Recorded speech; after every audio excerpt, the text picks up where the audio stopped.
Please subscribe పాదు tech channel, like it and share it. ఈ వీడియోలో ఏపీ మెగా డిఎస్సి 2025కి సంబంధించి అప్లికేషన్ ఆన్లైన్లో ఏ విధంగా సబ్మిట్ చేయాలనేది ఈ వీడియోలో పూర్తిగా డీటెయిల్గా చూద్దాం. ముందుగా దీనికి సంబంధించినటువంటి లింకు ఈ వీడియో యొక్క డిస్క్రిప్షన్ అంటే వివరణలో ఇవ్వబడుతుంది. దాన్ని మీరు క్లిక్ చేసినట్లయితే మీకు ఆ లింక్ ద్వారా మీకు అప్లికేషన్ ఓపెన్ అవ్వడం జరుగుతుంది. కాబట్టి ఈ లింక్ అనేటువంటిది ఈ వీడియో యొక్క ఫస్ట్ కింద మోర్ అనేటువంటిది కనిపిస్తుంది. ఆ మోర్ని క్లిక్ చేసినట్లయితే డిస్క్రిప్షన్ అనేటువంటిది వస్తుంది. దాంట్లో వెళ్ళినట్లయితే లింక్ ఇవ్వబడడం జరుగుతుంది. ఆ లింక్ని క్లిక్ చేసినట్లయితే డైరెక్ట్గా మీరు అప్లికేషన్లోకి వెళ్తారు అన్నమాట.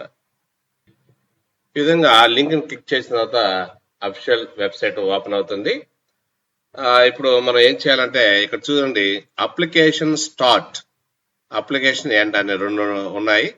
ఈ అప్లికేషన్ స్టార్ట్ అనేటువంటిది 4వ నెల 20వ తేదీ 2025 10 గంటల నుంచి, అప్లికేషన్ ఎండ్ అనేటువంటిది 5వ నెల 15వ తేదీ 2025కి ఎండ్ అవుతుంది. అంటే ఇప్పుడు ప్రస్తుతానికి ఇచ్చినటువంటి ఈ డేట్లు ఇవి. కాబట్టి మనం ఈ డేట్ లోపల ఈ అప్లికేషన్ ని మనం అప్లై చేసుకోవాలి. అయితే ఇక్కడ మనకి రిజిస్టర్ నౌ అనేటువంటిది ఎనేబుల్ చేస్తున్నారు. ప్రస్తుతం మనం ఆ రిజిస్టర్ నౌ మీద మనం క్లిక్ చేసి ఫస్ట్ రిజిస్టర్ చేసుకోవాలి. మనం అది ఎలా చేసుకోవాలి అనేటువంటిది ఇప్పుడు చూద్దాం. రిజిస్టర్ నౌ అనే దాని మీద క్లిక్ చేయగానే మనకి ఈ విధంగా డిస్క్లైమర్ అనేటువంటిది ఓపెన్ అవుతుంది. ఈ డిస్క్లైమర్ మనం ఒకసారి అంతా కూడా మొత్తం చదువుకోవాలి. కంపల్సరీగా ఈ విధంగా అన్నిటిని చెక్ చేయాలి. చెక్ చేసిన తర్వాత ఇక్కడ మనకి కింద మనం చూసినట్లయితే ప్రొసీడ్ అనేటువంటి ఆప్షన్ కనిపిస్తుంది. ఇక్కడ చూడండి, ఇక్కడ ప్రొసీడ్ అనేటువంటిది ఆప్షన్ కనిపిస్తుంది. ఆ ప్రొసీడ్ అనేటువంటి ఆప్షన్ మీద క్లిక్ చేయగానే మనకి రిజిస్ట్రేషన్ ఫామ్ అనేటువంటిది వస్తుంది.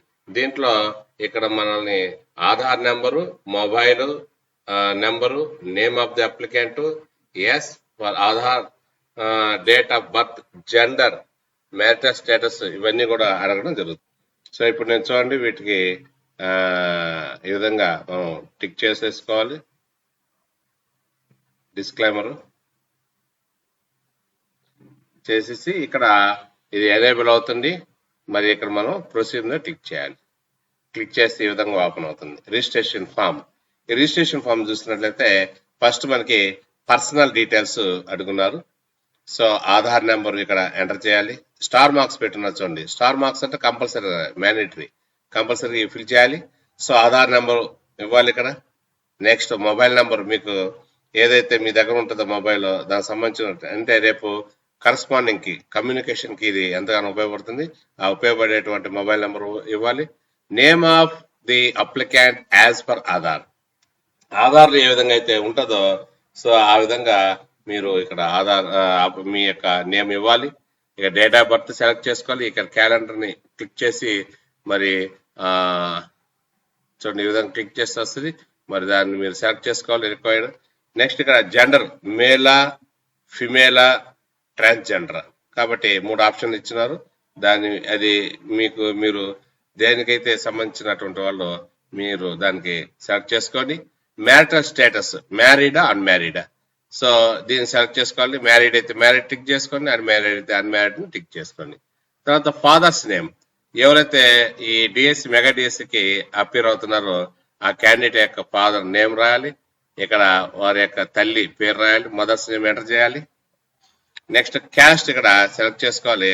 క్యాస్ట్ చూసినట్లయితే టిక్ చేసినట్లయితే BCA, BCB, BCC, BCD, BCE, OC, SC, ST ఇవి ఉన్నాయి. మనం ఏ కమ్యూనిటీకి ఏ కేటగిరీకి సంబంధించినటువంటి వాళ్ళమో దాన్ని ఇక్కడ మనం సెలెక్ట్ చేసుకోవాలి. దాంట్లో సెలెక్ట్ చేసుకున్న తర్వాత మళ్ళా మనం ఇప్పుడు నేను సెలెక్ట్ చేసుకున్నాను. మళ్ళా దీని సబ్ క్యాస్ట్, మళ్ళా సబ్ క్యాస్ట్ లో మనం దేనికి సంబంధించినటువంటి వాళ్ళము వీటిలో మనం సెలెక్ట్ చేసుకోవాలి. సో ఊరికే నేను ఇక్కడ ఓసీని సెలెక్ట్ చేశాను. సో దాంట్లో మళ్ళీ సబ్ క్యాస్ట్ లో ఆచార్యులు, ఆదిశైవ, ఆదివేలమ్మ, అగర్వాలు, తర్వాత అహిర్ గౌలి, అయ్యంగారు, ఆకుతోట రెడ్డి, అనాముకు, Anglo Indian community, Arava Balija, next Arava Komati, అరవల, అరవనాయుడు, అర్చక బ్రాహ్మణ, అర్చకులు, అర్జున్, అరవకాపు, అరవరెడ్డి, ఆర్యులు, అయ్యవార్లు, బాబాజీ, భగతేయులు, బల్దార్, బలిజ, కోమిటి, నట్టి, కొట్టాయి, శెట్టి, సో బలిజ, నెక్స్ట్ బనగాలి, బంజ, ఇట్లాగా అనేక సబ్ కాస్ట్లు ఇచ్చినారు. మనం దేనికి సంబంధించినటువంటి దాన్ని సెలెక్ట్ చేసుకోవాలి. Next are eligible for EWS. EWS కి ఎలిజిబుల్ అయితే ఎస్ అని, ఎలిజిబుల్ కాకపోతే నో అని పెట్టుకోవాలి. నెక్స్ట్ ఎక్స్ సర్వీస్ మ్యాన్ అయింటే ఎస్ అని, నో అయితే నో అని సెలెక్ట్ చేసుకోవాలి.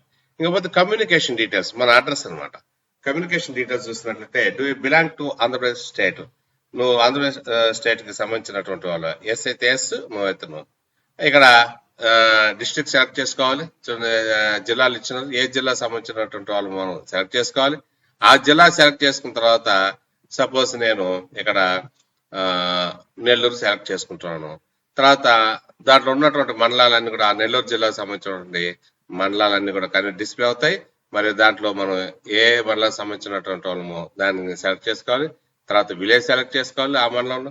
నెక్స్ట్ పిన్ కోడ్ ఎంటర్ చేయాలి, డోర్ నెంబర్ ఎంటర్ చేయాలి, ల్యాండ్ మార్క్ కూడా ఎంటర్ చేయాలి, మనకున్నటువంటి ఈమెయిల్ ఎంటర్ చేయాలి. ఈమెయిల్ ద్వారా ఈమెయిల్ కి మనకి ఈ డిఎస్ కి సంబంధించినటువంటి అనేక వస్తుంటాయి కాబట్టి మనకి వర్కింగ్ లో ఉన్నటువంటి ఈమెయిల్ ఇవ్వాలి. ఇచ్చేసి ఇక్కడ టిక్ చేసేసి జనరేట్ ఓటీపీ మీద క్లిక్ చేయాలి. జనరేట్ ఓటీపీ మీద మనం క్లిక్ చేయాలి. ఆ ఓటీపీ మీద క్లిక్ చేయగానే మనకి మన మొబైల్ కి ఇక్కడ ఇచ్చిన మొబైల్ కి ఓటీపీ వస్తుంది. ఆ ఓటీపీని ఎంటర్ ఓటీపీ మీద క్లిక్ చేయాలి. ఇలా సబ్మిట్ మీద క్లిక్ చేయగానే అక్కడ ఈ అప్లికెంట్ యొక్క పేరుతో మనకి యూజర్ ఐడి అనేది క్రియేట్ అవుతుంది. ఇక్కడ చూడండి, యూజర్ ఐడి అనేది క్రియేట్ అయింది. మరి అదేవిధంగా ఆ యూజర్ ఐడి అనేది ఆ రిజిస్టర్డ్ మొబైల్ కి మనం ఇచ్చినటువంటి ఇందాక మొబైల్ నంబర్ కి కూడా ఆ యూజర్ ఐడి పంపించబడడం జరుగుతుంది. తర్వాత దాన్ని మీరు నోట్ చేసుకోండి. మొబైల్ కి కూడా ఎస్ఎంఎస్ రూపంలో వస్తుంది. తర్వాత ఇప్పుడు లాగిన్ అవ్వడానికి క్లిక్ చేయాలి. సో ఇక్కడ క్లిక్ హియర్ టు లాగిన్ అనేటువంటిది మనకు కనిపిస్తుంది. దీని మీద మనం క్లిక్ చేయాలి, ఎందుకంటే ఇప్పుడు లాగిన్ కావాలి కదా మనం. కాబట్టి క్లిక్ హియర్ టు లాగిన్ మీద మనం క్లిక్ చేయాలి.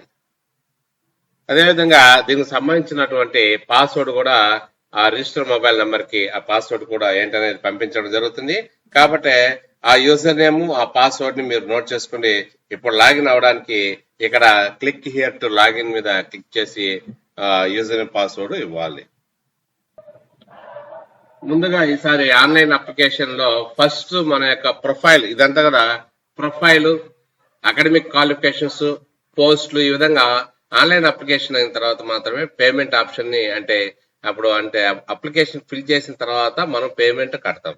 అలా పేమెంట్ అయిపోయిన తర్వాత ఫైనల్ గా డాక్యుమెంట్స్ ని అప్లోడ్ చేస్తాం. కాబట్టి ముందు అప్లికేషన్ ఫిల్ చేయాలి, తర్వాత పేమెంట్ కట్టాలి, తర్వాత డాక్యుమెంట్స్ ని అప్లోడ్ చేయాలి. ఇప్పుడు దీని గురించి పూర్తిగా ఇప్పుడు చూద్దాం. ముందుగా ఇక్కడ ప్రొఫైల్ అని ఉంది కదా, ఈ ప్రొఫైల్ లో మనం ఇచ్చిన ఇన్ఫర్మేషన్ చూపిస్తుంది అనమాట. అదేవిధంగా ఇక్కడ క్యాండిడేట్, ఇక్కడ చూడండి, క్యాండిడేట్ యొక్క ఫోటోని ఇక్కడ అప్లోడ్ చేయాలి. మరి ఇక్కడ అప్లోడ్ చేయాలి. మరి దాని కొరకు ఆ విడ్త్ ఎంత ఉండాలి, హైట్ ఎంత ఉండాలి అనేది కూడా ఇక్కడ ఇవ్వడం జరిగింది. ఫోటో విడ్త్ వచ్చేసి 3.5 సెంటీమీటర్స్ ఉండాలి. ఫోటో ఇక్కడ చూడండి, పైన విడ్త్ వచ్చేసి 3.5 సెంటీమీటర్స్ ఉండాలి.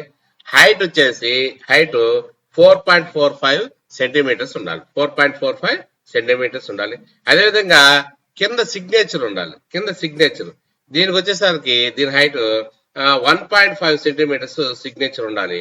ఈ విధంగా టోటల్ గా ఫోటో వచ్చేసరికి 6 సెంటీమీటర్స్ దాకా ఉండాలి. మొత్తం వచ్చేసి 6 సెంటీమీటర్ల వరకు ఉండాలన్నమాట హైట్. ఈ విధంగా ముందుగానే ఈ డైమెన్షన్స్ తో ఫోటో విత్ సిగ్నేచర్ రెండింటిని కలిపి ఇక్కడ ఇచ్చిన ఈ హైట్ ఈ విడ్త్ ప్రకారం మనం ముందుగానే రెడీ చేసుకొని ఆ ఫోటో యొక్క సైజు వచ్చేసరికి 150 KB కిలోబైట్స్ 150 కిలోబైట్స్ లో ఉండాలి. జేపీజీ ఫార్మేట్ లోనే ఉండాలి, జేపీజీ ఫార్మేట్ లో ఉండాలి. అదేవిధంగా ఇక్కడ సిగ్నేచర్ వచ్చేసరికి బ్లాక్ ఇంక్ తోనే చేసి ఉండాలన్నమాట. బ్లాక్ ఇంక్ తోనే, ఇక్కడ సిగ్నేచర్ బ్లాక్ ఇంక్ తోనే చేసి ఉండాలి. ఇక్కడ మనకి ఇన్స్ట్రక్షన్స్ కూడా ఇవ్వడం జరిగింది. కాబట్టి మనకి ఈ విధంగా ఫోటోని అప్లోడ్ చేసేసి సేవ్ అండ్ కంటిన్యూ మీద, ఇక్కడ ఉన్నటువంటి సేవ్ అండ్ కంటిన్యూ మీద క్లిక్ చేయాలి. సేవ్ అండ్ కంటిన్యూ మీద క్లిక్ చేయాలి. అదేవిధంగా ఇక్కడ ఇచ్చిన ఈ ప్రొఫైల్లో, ఇక్కడ ఇచ్చినటువంటి ఈ ప్రొఫైల్లో ఏమైనా మిస్టేక్స్ మీరు గమనించారనుకోండి, ఒకవేళ మిస్టేక్ జరిగింది అనుకోండి, ఇక్కడే మీకు ఉన్నటువంటి ఎడిట్ ఆప్షన్ కూడా ఇవ్వడం జరిగింది. ఈ ఎడిట్ ఆప్షన్ మీద క్లిక్ చేసేసి మీరు ఇందాక ప్రొఫైల్లో ఇచ్చిన జెండర్ ని మరలా మార్చుకోవచ్చు. మ్యారిటల్ స్టేటస్ గాని, ఫాదర్ నేమ్ గాని, మదర్ నేమ్ గాని, క్యాస్ట్ గాని, ఎక్స్ సర్వీస్ మెన్ గాని, పిహెచ్సి గాని, అదేవిధంగా కమ్యూనికేషన్ డీటెయిల్స్, అడ్రస్ గాని, వీటన్నిటిని మీరు ఎడిట్ చేసుకోవచ్చు ఇప్పుడే. కాబట్టి ఈ విధంగా ఈ ప్రొఫైల్ వీటిని రెడీ చేసుకుని అంతా ఇన్ఫర్మేషన్ చేసిన తర్వాత ఇక్కడ ఇచ్చిన ఈ ఫోటోని అప్లోడ్ చేసిన తర్వాత సేవ్ అండ్ కంటిన్యూ, ఇక్కడ పక్కనే ఉందండి సేవ్ అండ్ కంటిన్యూ మీద క్లిక్ చేయాలి. సేవ్ అండ్ కంటిన్యూ మీద క్లిక్ చేయగానే ఈ విధంగా సెకండ్ స్టెప్ అయిన అకాడమిక్ క్వాలిఫికేషన్ కి అప్లికేషన్ అనేది మూవ్ అవుతుంది. నెక్స్ట్ ఇక్కడ దీంట్లో ఏమేమి వివరాలు అడుగుతున్నారో అనేది చూద్దాం. ఇక్కడ ఫస్ట్ బేసిక్ ఎడ్యుకేషన్ డీటెయిల్స్, ఇక్కడ చూడండి బేసిక్ ఎడ్యుకేషన్ డీటెయిల్స్ అనేటువంటిది మనకు కనిపిస్తుంది. ఆ క్యాండిడేట్ రెగ్యులర్ స్టడీనా లేదా ప్రైవేట్ స్టడీనా అని అడుగుతుంది. ఇక రెగ్యులర్ స్టడీ అంటే ఏమిటనేది కూడా ఇక్కడ ఇవ్వడం జరిగింది. ఇక్కడ చూడండి రెగ్యులర్ స్టడీ, ప్రైవేట్ స్టడీ అంటే, రెగ్యులర్ స్టడీ అంటే ఇక్కడ కంటిన్యూస్ గా 7 years ఏపీలో చదువుకొని ఉన్నట్లయితే దాన్ని మనం రెగ్యులర్ గా ట్రీట్ చేయాలి. అలా కాకుండా ప్రైవేట్ అనుకోండి, ఇగో ఇక్కడ ప్రైవేట్ అనుకోండి, ఇక్కడ ప్రైవేట్ అనుకోండి. ప్రైవేట్ అంటే ఏంటంటే ఇక్కడ ఏమిచ్చారంటే మనకి ప్రైవేట్ స్టడీ ఏంటంటే డైరెక్ట్ గా 10th ఎగ్జామ్స్ రాస్తారు కదా. ప్రైవేట్ స్టడీ అంటే ప్రైవేట్ గా వారు వెనకాల అంటే ఆ 10th ముందు వెనకాల ఇయర్స్ లో వెనకాల 7 years లో వారు ఎలాంటి స్కూల్స్ లో చదువుకుని ఉండరన్నమాట. డైరెక్ట్ గా వారు 10th ఎగ్జామ్స్ రాస్తారు. అలాంటి వారిని ప్రైవేట్ స్టడీగా ట్రీట్ చేయాలి. అంతేగాని ఇక్కడ ప్రైవేట్ స్కూల్స్ కి వెళ్లేవారు ప్రైవేట్ అని, గవర్నమెంట్ స్కూల్స్ కి వెళ్లే వాళ్ళు రెగ్యులర్ అని అలా అనుకోకూడదు అన్నమాట. రెగ్యులర్ అంటే కంటిన్యూస్ గా ఏదైనా పాఠశాలలో చదువుతూ 10th class ఎగ్జామ్స్ రాసేవారు వారు రెగ్యులర్ కిందకి వస్తారు. అంటే కంటిన్యూస్ గా 7 years స్టడీ ఉండాలన్నమాట. అంటే వాళ్ళు కంటిన్యూస్ గా 7 years స్టడీ ఉండాలన్నమాట. పాఠశాలకు వెళ్ళి ఉండాలి. అదే ప్రైవేట్ స్టడీ అంటే వారికి కంటిన్యూస్ గా వాళ్ళ స్కూల్కి వెళ్లకుండా, అంటే ఎలాంటి పాఠశాలకు వెళ్లకుండా డైరెక్ట్ గా 10th ఎగ్జామ్స్ రాస్తారో అలా 7 years పాటు స్కూల్స్ కి వెళ్లకుండా 10th రాసేవారు ప్రైవేట్ స్టడీ అన్నమాట. కాబట్టి మీ యొక్క స్టడీని బట్టి ఇక్కడ మీరు రెగ్యులరా ప్రైవేటా అనేటువంటిది సెలెక్ట్ చేసుకోండి. ఇక్కడ మీరు రెగ్యులర్ అని చెప్పేసి సెలెక్ట్ మీద దాన్ని క్లిక్ చేసినట్లయితే 4th class ఏ జిల్లాలో చదువుతున్నారు ఇక్కడ మీరు సెలెక్ట్ చేస్తారు. అదేవిధంగా 5th class మీ యొక్క జిల్లాని, ఇది 4th class, 5th class, 6th class, 7th class, 8th class, 9th class, 10th class. So 5th class మీ యొక్క జిల్లాని సెలెక్ట్ చేసుకుంటారు. ఇక్కడ తర్వాత వచ్చేసి మీ యొక్క జిల్లాని సెలెక్ట్ చేసుకుంటారు. 6th class ఏ జిల్లాలో మీరు చదువుకున్నారు సెలెక్ట్ చేస్తారు. అదేవిధంగా 7th, 8th, 9th, 10th ఇక్కడ ఈ కింది లాస్ట్ లో ఆటోమేటిక్ గా మీకు ఏమవుతుందంటే మీ యొక్క లోకల్ జిల్లా ఏంటనేది ఇక్కడ మీకు వచ్చేస్తుంది. ఇక్కడ పైన మీరు ఇచ్చిన జిల్లాలను బట్టి మీరు ఏ జిల్లాకు మీరు లోకల్ గా చెందుతారు అనేది ఆటోమేటిక్ గా ఇక్కడ మీకు చూపించడం జరుగుతుంది. అదే మీరు ప్రైవేట్ అని చెప్పి సెలెక్ట్ చేశారనుకోండి, మీరు ప్రైవేట్ అని సెలెక్ట్ చేశారనుకోండి, అప్పుడు ఫస్ట్ ఎప్పుడైతే ప్రైవేట్ మనం సెలెక్ట్ చేస్తామో అప్పుడు ఏమవుతుందంటే place of first appearing for SSC అంటే ఫస్ట్ ఎస్ఎస్సి ఎగ్జామ్ అనేది మీరు ఏ జిల్లాలో చదువుకున్నారో రాస్తారు. అక్కడ నుంచి ఫస్ట్ ప్రిసీడింగ్ ఇయర్ ఎక్కడ ఉన్నారు, ఏ జిల్లాలో ఉన్నారు, తర్వాత సెకండ్ ప్రిసీడింగ్ ఇయర్ లో మీరు ఏ జిల్లాలో ఉన్నారు, అలా 10th నుంచి వెనక్కి వెళ్ళాలన్నమాట. ఈ విధంగా 6 years పాటు ఆ క్యాండిడేట్ ఎక్కడ ఉన్నారో ఆ జిల్లాని సెలెక్ట్ చేసుకోవాలి. అప్పుడు ఆటోమేటిక్ గా లోకల్ జిల్లా ఏంటనేది ఇక్కడ మీకు చూపించేస్తుంది. కాబట్టి రెగ్యులర్ గా పాఠశాలకు వెళ్ళేవారు కంటిన్యూస్ గా 7 years స్టడీ ఉండి 10th క్లాస్ ఎగ్జామ్స్ రాసి పాస్ అయిన వారు ఈ విధంగా రెగ్యులర్ అని చెప్పి సెలెక్ట్ చేసుకుని నెక్స్ట్ ఇక్కడ ప్రైవేట్ రెగ్యులర్ సెలెక్ట్ చేసుకున్న తర్వాత ఇక్కడ వస్తే ఇక్కడ are you migrated from Telangana అనేటువంటిది కనిపిస్తుంది. ఇక్కడ చూడండి, are you migrated from Telangana after bifurcation of state that is 2/6/2014 and are you claiming under GOMS number 133 అని చెప్పి ఇచ్చారు. ఏంటంటే ఎవరైతే తెలంగాణ నుంచి అంటే మనకి స్టేట్ అనేది విడిపోయిన తర్వాత తెలంగాణలో నుంచి ఏపీకి ఎవరైతే ఈ జీవో ప్రకారం వచ్చేసారో వారు మాత్రమే ఎస్ అని చెప్పి ఇక్కడ సెలెక్ట్ చేసుకోవాలి. ఎవరైతే వచ్చారో వాళ్ళు మాత్రమే సెలెక్ట్ చేసుకోవాలి. ఎవరైతే వచ్చేసారో వాళ్ళు మాత్రమే సెలెక్ట్ చేసుకోవాలి. అప్పుడు వారు ప్రస్తుతం ఏ జిల్లాలో ఉంటున్నారో వారి యొక్క లోకల్ జిల్లాని ఇక్కడ వారు సెలెక్ట్ చేస్తారు. ఇది ఎవరంటే తెలంగాణ నుంచి ఏపీకి వచ్చిన వారు అలా కాకుండా మొదటి నుంచి ఏపీలోనే ఉన్నవారైతే ఇక్కడ నో అని సెలెక్ట్ చేసుకోవాలి. నో అని సెలెక్ట్ చేయాలి. మరి ఇక్కడ దిగువన చూస్తున్నట్లయితే ఇక్కడ అబ్జర్వ్ చేసినట్లయితే నెక్స్ట్ అకాడమిక్ డీటెయిల్స్ ఇక్కడ హ్యావ్ యూ స్టడీడ్ ఎస్ఎస్సి అనేటువంటిది ఇచ్చినాడు. ఎస్ అయితే ఎస్ అని, నో అయితే నో అని మరి అక్కడ మనం సెలెక్ట్ చేసుకోవాలి. ఇక్కడ స్టేట్ బోర్డు అడుగుతుంది, నెక్స్ట్ మీడియం అడుగుతుంది, నెక్స్ట్ ఫస్ట్ లాంగ్వేజ్ ఇయర్ అవి కూడా అడుగుతున్నారు. ఇక్కడ చూడండి, మీరు హ్యావ్ యూ స్టడీడ్ ఎస్ఎస్ అని అడిగినారు. ఎస్ అని క్లిక్ చేయండి. తర్వాత ఎస్ఎస్ఆర్ ఇట్స్ ఈక్వలెంట్ క్వాలిఫికేషన్ అడిగారు. ఇక్కడ మనం బోర్డు సెలెక్ట్ చేసుకోవాలి, ఏ బోర్డు కింద మనం చదివేటువంటి. తర్వాత మీడియం సెలెక్ట్ చేసుకోవాలి.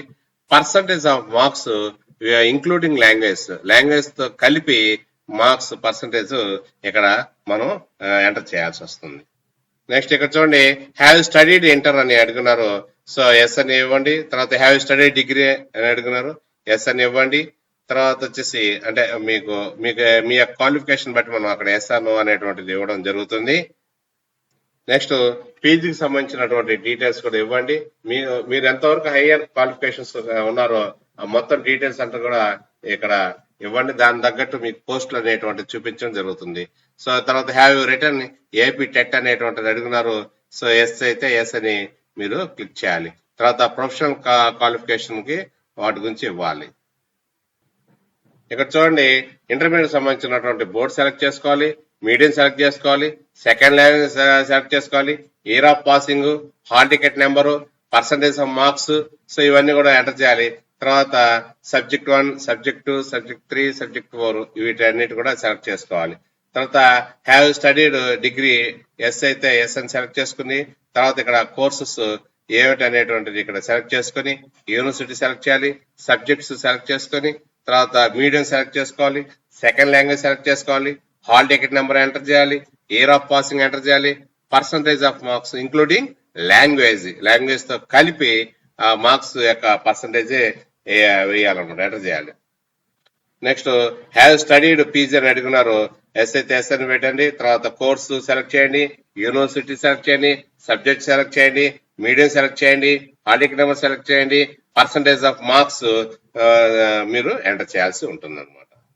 తర్వాత వీటికి సంబంధించినటువంటి ఇయర్ ఆఫ్ పాసింగ్ కూడా అడుగుంటారు. ఆ ఇయర్ ఆఫ్ పాసింగ్ కూడా మనం ఎంటర్ చేయాలి. ఇంకేమైనా మీరు అదనంగా పీజీలు కానీ చేస్తుంటే ఇక్కడ ప్లస్ బటన్ ని క్లిక్ చేసినట్లయితే మీరు అదనంగా చేసినటువంటి పీజీ కోర్సులు కూడా ఇక్కడ మీరు ఎంటర్ చేసుకోవచ్చు. ఇకపోతే ఇక్కడ మనం చూసినట్లయితే ఏపీ టెట్, తర్వాత సెంట్రల్ సంబంధించిన టెట్ డీటెయిల్స్ అడుగున్నారు. టెట్ సెంట్రల్ సంబంధించిన టెట్ లేదా ఏపీ టెట్ పాస్ అయ్యారు. సో టెట్ టైప్ ఇక్కడ సెలెక్ట్ చేసుకుంటే ఏపీదా సెంట్రల్, తర్వాత పేపర్ సెలెక్ట్ చేసుకోవాలి, ఇయర్ ఆఫ్ పాసింగ్ సెలెక్ట్ చేసుకోవాలి, హాల్ టికెట్ నెంబరు ఇక్కడ ఎంటర్ చేయాలి. ఇకపోతే ప్రొఫెషనల్ క్వాలిఫికేషన్ లో ప్రొఫెషనల్ క్వాలిఫికేషన్ ఇది మెయిన్ అన్నమాట. ఇక్కడ మనం అప్లై చేసే పోస్ట్ కు సంబంధించి మనం కంపల్సరీగా ఈ ప్రొఫెషనల్ క్వాలిఫికేషన్ మనం ఎలిజిబిలిటీ ఉండాలి. కాబట్టి మీ యొక్క ప్రొఫెషనల్ క్వాలిఫికేషన్ కరెక్ట్ గా ఇక్కడ మీరు సెలెక్ట్ చేసుకోండి. తర్వాత యూనివర్సిటీ ఇవ్వండి, మీడియం ఇవ్వండి, మెథడాలజీస్ ఇవ్వండి, తర్వాత ఇయర్ ఆఫ్ పాసింగ్ ఇవ్వండి, తర్వాత వచ్చేసి percentage of marks including languages. So ఇక్కడ ఇవన్నీ కూడా ఫిల్ చేయాలి. ఇక్కడ గమనించాల్సింది ఏంటంటే మీకున్న అన్ని రకాల ప్రొఫెషనల్ క్వాలిఫికేషన్స్, అదేవిధంగా ఇంటర్, డిగ్రీ, పీజీ అన్ని కూడా మీరు క్వాలిఫికేషన్స్ ఎన్ని ఉంటే అన్నిటిని యాడ్ చేసేయండి. ఎందుకంటే ఇప్పుడు ఈ స్టెప్ లో మీరు ఏ ఏ క్వాలిఫికేషన్స్ అయితే చూపించారో వీటిని ఆధారంగానే నెక్స్ట్ స్టెప్ లో మీరు ఏ పోస్టులకు ఎలిజిబుల్ అవుతారో ఆ పోస్ట్ అనేవి ఆటోమేటిక్ గా మీకు అప్లై చేసుకున్నానికి ఛాన్స్ ఇస్తుంది. కాబట్టి మీరు ప్రొఫెషనల్ క్వాలిఫికేషన్స్ లో మీరు ఓన్లీ డీడ్ అని చెప్పి ఇచ్చారనుకోండి, అప్పుడు మీకు school assistant post next step లో చూపించదు. అదే విధంగా మీరు ఓన్లీ బీడ్ అని ఉందని చెప్పి ఇచ్చారనుకోండి, అప్పుడు మీకు ఎస్జిటి సంబంధించినటువంటి అప్లై చేసుకోవడానికి ఛాన్స్ ఇవ్వదు. కాబట్టి మీ ప్రొఫెషనల్ క్వాలిఫికేషన్ లో మీకున్న అన్ని మీరు డిఈడి చేసి ఉన్నట్లయితే డిఈడి ఇవ్వండి, తర్వాత ప్లస్ మీద యాడ్ చేసుకుని బీఈడి ఉంటే బీఈడి ఇవ్వండి. అదేవిధంగా ఎన్ని డిగ్రీలు ఉంటాయి అన్ని డిగ్రీలు, ఎన్ని పీజీలు ఉంటాయి అన్ని పీజీలు, ఈ విధంగా అన్ని క్వాలిఫికేషన్స్ ని యాడ్ చేస్తే మీరు ఇచ్చిన క్వాలిఫికేషన్స్ ఆధారంగా మీరు ఏ పోస్ట్ కి ఎలిజిబుల్ అవుతారు అనేది నెక్స్ట్ లో చూపిస్తుంది. కాబట్టి ఇక్కడ ఈ ఇచ్చే క్వాలిఫికేషన్స్ అన్నిటిని కరెక్ట్ గా ఇవ్వండి. తర్వాత ఇంకా ఏమైనా మీకు ప్రొఫెషనల్ క్వాలిఫికేషన్ ఉన్నట్లయితే ప్లస్ మీద క్లిక్ చేసి ఆ మిగతా ప్రొఫెషనల్ క్వాలిఫికేషన్ కూడా యాడ్ చేసుకోవచ్చు. ఈ విధంగా ఈ అకాడమిక్ క్వాలిఫికేషన్ వివరాలు ఇచ్చేసిన తర్వాత ఫైనల్ గా సేవ్ చేసి కంటిన్యూ మీద క్లిక్ చేయాలి. చేయగానే ప్రొసీడ్ టు కన్ఫర్మ్ అని చెప్పి వస్తుంది. తర్వాత ఎడిట్ అని కూడా మీకు వస్తుంది. ఎడిట్ మీద క్లిక్ చేస్తే ఇప్పుడు మీరు ఇచ్చిన ఈ క్వాలిఫికేషన్ వివరాలన్నింటిని మరలా ఎడిట్ చేసుకోవచ్చు. అంతా ఓకే అనుకుంటే మాత్రం ప్రొసీడ్ టు కన్ఫర్మ్ మీద క్లిక్ చేయండి. ఇలా ప్రొసీడ్ టు కన్ఫర్మ్ మీద క్లిక్ చేయగానే మన అప్లికేషన్ మొత్తం ఇక్కడ మీకు ప్రివ్యూ చూపిస్తుంది. ఇక్కడ చూడండి, మనం ఏ పోస్ట్ కి ఎలిజిబుల్ అనేది ఇక్కడ చూపిస్తుంది. డిస్ట్రిక్ట్ సెలెక్ట్ చేసుకోవాలి. తర్వాత వచ్చేసి మనం ఎంత అమౌంట్ అనేటువంటిది పే చేయాలనేటువంటిది ఇక్కడ 750 రూపీస్ అనేటువంటిది ఇక్కడ డిస్ప్లే అనేటువంటిది చూపిస్తుంది. ఈ చెక్ అనేది మనం మార్క్ చేసుకోవాలి. ఇక్కడ మనం పోస్ట్ అండ్ మేనేజ్మెంట్ ప్రిఫరెన్సెస్ అనేటువంటిది మనకి ఇక్కడ కనిపిస్తుంది. ఇక్కడ మనం కింద చూసినట్లయితే ఎస్జిటి గవర్నమెంట్, లోకల్ బాడీస్ అంటే మేనేజ్మెంట్ నేమ్ అనమాట, మున్సిపల్, తర్వాత ట్రైబల్ వెల్ఫేర్, మున్సిపల్ కార్పొరేషన్, ఇట్లాగా వీళ్ళు ఇవ్వడం జరిగింది. తర్వాత ఇక్కడ సైడ్ కూడా యారోస్ ఇచ్చారు. ఈ యారోస్ గాని మనం నొక్కి వాటిని అడ్జస్ట్ చేసుకోవచ్చు. అంటే పైకి కిందకి ఆర్డర్ ఆఫ్ ప్రిఫరెన్స్ మనం ఇచ్చుకోవచ్చు అనమాట. ఒకసారి ఇక్కడ చూడండి, మనం ఈ యారోస్ బాగా స్పష్టంగా గ్రీన్ కలర్ లో కనిపిస్తున్నాయి. వాటిని క్లిక్ చేసుకొని మనం అటు ఇటు మార్చుకోవచ్చు, పైకి కిందకి మార్చుకోవచ్చు. ఇక్కడ చూడండి, ఎగ్జామ్ సెంటర్స్ కూడా మనం సెలెక్ట్ చేసుకోవచ్చు. ప్రిఫరెన్స్ ఆర్డర్ 1, 2, 3 ఫస్ట్ ఏ జిల్లాలో మనం కావాలనేటువంటి ఆర్డర్ ప్రిఫరెన్స్ కూడా మనం ఇచ్చుకోవచ్చు. ఎగ్జామ్ సెంటర్స్ ఇందా మనం చెప్పుకున్నాం కదా, యారో మార్క్స్ ని మనం ఇట్లా అప్ అండ్ డౌన్ మనం ఈ లోకల్ బాడీస్ అంటే దేంట్లో మనం రేపు సెలెక్ట్ అయితే పోస్ట్ అనేటువంటిది కావాలనేటువంటిది ప్రిఫరెన్స్ అనేటువంటిది అప్ అండ్ డౌన్ మనం ఈ విధంగా మనం అడ్జస్ట్ చేసుకోవచ్చు అనమాట. మీరు ఏదైతే బెస్ట్ అనుకుంటారో దాన్ని ఫస్ట్ ఇవ్వండి. వీటిని ఈ ప్రిఫరెన్స్ ని మీరు అడ్జస్ట్ చేసుకుని చేయొచ్చు. తర్వాత దీని ప్రకారంగా రేపు మీకు ట్రాన్స్ఫర్స్ కానీ ప్రమోషన్స్ కానీ విధంగానే జరుగుతాయి అన్నమాట. ఎగ్జామినేషన్ సెంటర్స్ చూడండి, ప్రిఫర్డ్ ప్లేసెస్ 5 అడుగున్నారు. మీరు డిస్ట్రిక్ట్స్ ని 5 సెలెక్ట్ చేసుకోవచ్చు అనమాట. ఇక్కడ చూడండి, once submitted examination centres will not be editable. ఒకసారి మనం సెలెక్ట్ చేసుకుంటే ఇంకా అవి మార్చుకోవడానికి అవకాశం లేదు. Examination centres will be assigned according to enter preference number. మనం ఏ విధంగా అయితే ఆర్డర్ ఆఫ్ ప్రిఫరెన్స్ ఇస్తామో దాని ప్రకారంగా వాళ్ళు మనం కేటాయించడం జరుగుతుంది. ఫైనల్ గా మనం ఇక్కడ జనరేట్ ఓటీపీ మీద క్లిక్ చేయాలన్నమాట. ఇక్కడ చూడండి, మీరు are you sure you have selected for 1 post అని వచ్చింది. కాబట్టి ఇక్కడ మనం సబ్మిట్ చేయాలంటే ఇక్కడ సబ్మిట్ మీద క్లిక్ చేసినట్లయితే అంతవరకు మనకి సబ్మిట్ అవుతుంది. ఇక అప్లోడ్ క్యాండిడేట్ డాక్యుమెంట్స్ అని అడుగుతున్నారు. ఎస్ఎస్సి సంబంధించినటువంటి ఇక్కడ బ్రౌజ్ మీద క్లిక్ చేసి మీ కంప్యూటర్లో కానీ లేదా మీ మొబైల్లో ఉన్నటువంటి జేపీఈజీ ఆర్ పీడిఎఫ్ లో ఉన్నటువంటి ఫార్మేట్ ని సో ఇక్కడ అప్లోడ్ చేసుకోవాలి. అదేవిధంగా ఇంటర్మీడియట్ కి సంబంధించిన సర్టిఫికేట్, తర్వాత ఇంకా డిఈడి సంబంధించినటువంటి సర్టిఫికేట్లు ఇవన్నీ కూడా మనం ఏవైతే ఇచ్చినామో ఇక్కడ వాటికి సంబంధించినటువంటి సర్టిఫికేట్లన్నీ కూడా అప్లోడ్ చేయాలి.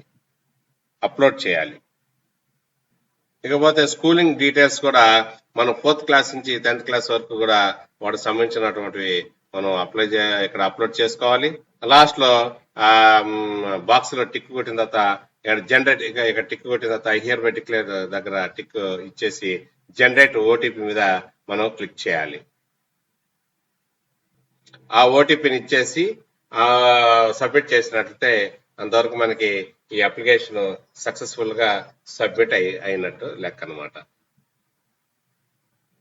మనం సబ్మిట్ చేసినటువంటి అప్లికేషన్ యొక్క ప్రింట్ ఫామ్ రావాలంటే మనం ఇక్కడ ఉన్నటువంటి ఈ ఆప్షన్ మీద ఎనేబుల్ అయినటువంటి ఆప్షన్ మీద క్లిక్ చేసినట్లయితే మనం సబ్మిట్ చేసినటువంటి అప్లికేషన్ సో అది పీడిఎఫ్ రూపంలో మనకి ప్రింట్అవుట్ కి ఇచ్చుకోవడానికి అవకాశంగా మనకు లభిస్తుంది.